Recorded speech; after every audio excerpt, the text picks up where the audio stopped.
Super Draco, still unnamed Transformer Review Show Episode 2. So today we're going to be reviewing Mastermind Creations' Anarchus. Now, Anarchus is a third-party Transformer. So I'm going to put some text on the screen here to help with this because there's been a long debate in Transformers about third-party and KO. KO stands for knockoff. So is a third-party Transformer a knockoff? Not always.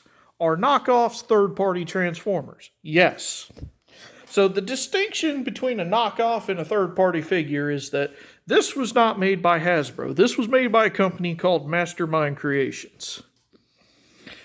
Third-party Transformers are original toys designed and engineered by a different company using the likeness of a Transformer without using the name or Transformer branding. Even this Decepticon sticker on his chest you can see is just a sticker that I've added. It's supposed to be gold, but I haven't been able to find a sheet of gold ones. Now we've got that understood about third party and KO. So this guy, I thought long and hard about something weird or interesting to review, and I eventually picked him because in Legacy Evolution, I believe, that they added Tarn from the IDW universe. Tarn is the leader of the Decepticon Justice Division. In the IDW comics, can't tell if that's a paint chip or something stuck to my figure. But why would this section be painted? I wonder if it's a scratch. I'll probably see if my heat gun will take that out. Anyway, so the DJD exists to punish Decepticon deserters and traitors. And so I thought this would be a good time to break him out.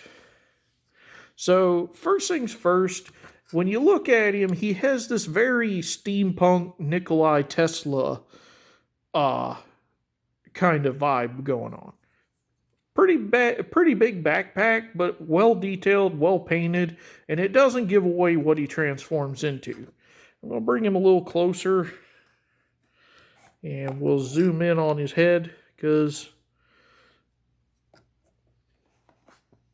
I just love this head. Now, his empty, dead eyes are 100% comic accurate. He is supposed to look creepy, and the DJG as a whole are supposed to be very unsettling. So, the figure itself. Now, I don't care about articulation. I don't think it needs in-depth discussion unless it's missing something or it does something exceptional. So, in his case, the one thing that it's missing is he doesn't have a thigh swivel. He has universal joints on for hips, but he has no thigh swivel due to transformation because he has this joint that does this. So if you want, you can do that and make him a Michael Bay Transformer. Because a lot of the Decepticons in the Bay movies, for some reason, have chicken legs. I don't know why they have bird legs and insectoid features. I guess because, just being evil didn't make them look like bad guys, I guess. I don't know. So that's the only unusual thing when it comes to his articulation. Now, he does have heel spurs, and also he has enormous feet, but that's actually accurate. If you look at, I want to say it's Nick Roche who designed these, but if you look at the DJD as a whole, they all have enormous feet. Even the mainline Legacy Evolution Tarn has huge feet. And for size comparison, here's a punch counterpunch from the mainline. So let's just even them up. Yeah. So we'll get him out. There's a reason why I brought him out for this review. So accessories, you get this gun. There's no paint on it, but it matches his steampunk Tesla kind of aesthetic. And then you get this thing. What is it? Good question. I don't know. But it will peg into the slot on his arm. So I guess maybe with his theme, maybe he could use it like as an electromagnetic shield or something because, you know, it's got big gaps in it. However, this does have another function.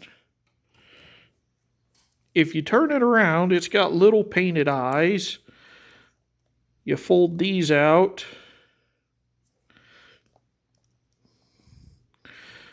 And now you've got this creepy little spider drone. Well, not spider, this little insectoid drone. So neat. So then, now we're going to talk about why I picked this figure specifically for review. It's because of his alt mode. Because he has one of the strangest and most disturbing alt modes of all Transformers. Because the DJD, because they exist to punish traitors and deserters, they do not transform into work vehicles, military vehicles, jets, or anything else. Except for Tarn, who turns into a tank. So, to transform him, we're going to fold his heels in. Then we're going to take his little backpack. We're going to pull that out. Move the little collar thing out. Pull this thing out. And some of you have already figured out what he is just from that. So then we're going to make sure this is angled down. Turn his head around and shove it all the way in. And then we're good there. So then we're going to take his arms. Rotate them 90 degrees. Straighten up his Jacob's ladder things. I don't know what they're actually called. I guess they're electrodes. So then we're going to take his arms, pull them away from the body like this. And before we finish that, we'll take his gun. Now, his gun has a handle. We're going to take the handle, fold that away, and there's a peg. Now, if you notice, there's some stress marks on the peg, so just be careful with this. And that's going to go right into his crotch, because that isn't entirely inappropriate at all. So then you want to take his arms. You want to make sure the hand is over this gold or copper disc, depending on what color it looks like to you. So then this peg on each side of the gun will go into that socket right there under his arms. And it'll all snap together, and we're all happy. So then we're going to come to the legs. And his legs are strange. So what you're going to do is if you notice there's this gray section here that his foot's attached to, just bend his foot out of the way for a moment. Then you notice there's a gap here, and then there's a swing arm inside. So what you're going to do is you're going to use that swing arm to get this tank tread into this position. So then put his foot back, and then this side, we're going to unpeg it, and then it has an angling joint. So that means I got this side backwards. So then we'll just reverse what we've done. So it's like this. So then this one, we swing around, fold it on this swiveling joint, and then it clips together like so. So you just want to make sure it's nice and straight. So then the foot. So then the foot's going to fold back, and there's a peg here that goes into a slot on there. So then the whole thing we're going to fold up, and then it's going to clip in like so. So then we're just going to take the foot, extend this double joint, and make sure it all stays in place, and then fold that out the way for the moment. So then, the last thing we're going to do is we're going to turn it at the knee. The knee supplants the missing thigh swivel in robot mode, but I don't count that as articulation because it's specifically for transformation. So then, we're going to rinse and repeat on the other side. So, we will move the foot out the way.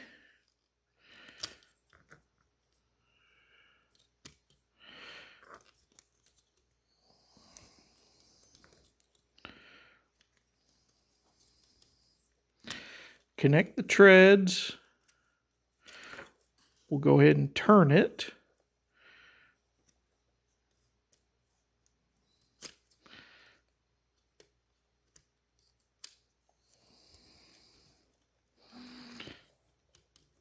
and just like the other side. So now he's a something with tank treads. So now I guess we better stop beating around the bush and get to the main event. So then on the backpack, you're going to fold this section down, and suddenly all the rest of you who didn't realize what this alt mode was now know what it is. So then there's a section in here that'll slide like that and extend. Once you've got that extended, you fold these up. This middle section will fold out, and there you have the back, the body, and the leg, and the footrest. This guy turns into an electric chair.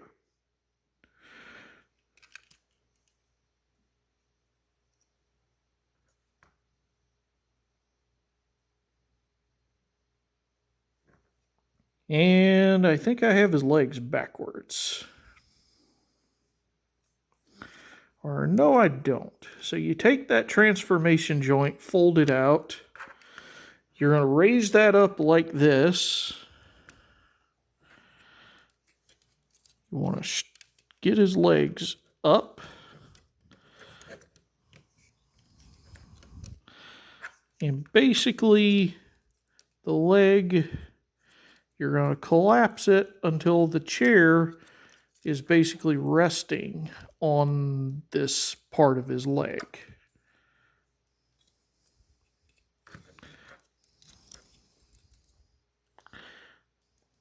And then there's a hole in this foot that's going to slide over that peg.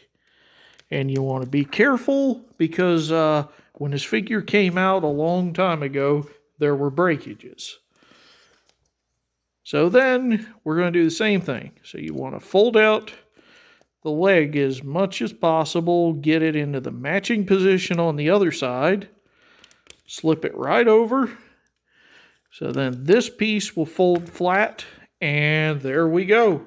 We have a Transformer electric chair. So then this is his alt mode. However, when we take the spider drone, we slip him in half. So then one side will peg like this, and the other will go like so. And now it's 10 times worse, because now this is just flat out disturbing. It's creepy. It's terrifying. And that's why I picked Punch Counterpunch here for this.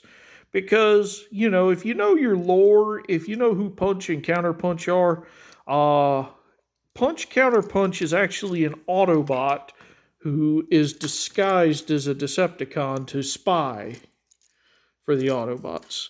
So what we're going to do is we're going to take Punch Counterpunch, and he's going to get punished for his transgressions. Now, unfortunately, his arms don't actually clip into the the shackles. But that's okay. So then we'll take these arms, fold them down to pin his body in place. We'll take the lower ones, and they're going to pin in the tops of his arms, and then just put the other one around however feels right to you. And actually, I'll tell you what we'll do. We'll move some stuff around. So then all that's left is we bring down the helmet to finish the John Coffey treatment, if you've seen The Green Mile. Is that disrespectful? Probably. Is this one of the most disturbing Transformer figures I own? Absolutely. But that's why I picked him, because, you know, since there's a mainline Tarn, because I really thought Tarn in the DJD, well, that's a first, would never get actual figures. But like I said, here we are. But then again, we had a viral apocalypse, so I guess anything's possible in this world anymore. I had him all nice and pretty before, but it's on camera, so it's not going to go the way I want it. Either way, thanks for watching. I'll show you something probably mainline next time, because I don't want to just show third-party stuff, because while it's cool, some of the third-party stuff is not fun. Anyhow, thanks for watching. I'll see you in the next one.